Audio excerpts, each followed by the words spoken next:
apps affairs show you. How to use Spotify Equalizer in iPhone. Follow these easy steps to enable equalizer and add different types of equalizer effects. First of all, make sure you have installed the Spotify app on your iPhone. Now launch the Spotify, and here as you can see I'm playing music. Now to enable equalizer, all you have to do is just tap on your profile photo at the top left and tap on settings and privacy, and here tap on playback,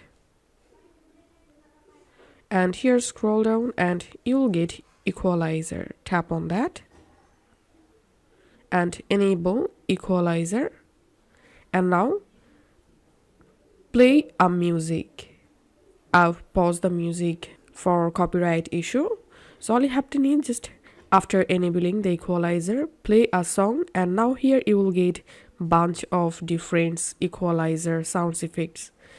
All you have to need just select one by one, and here which equalizer effect is best for your song.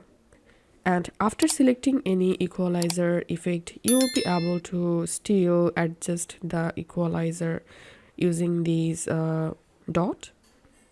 And to remove equalizer from your music, all you have to do is just disable this equalizer. This is how we can use Spotify Equalizer. If this video helped you out, please leave a like and leave a comment down below. Thank you for watching.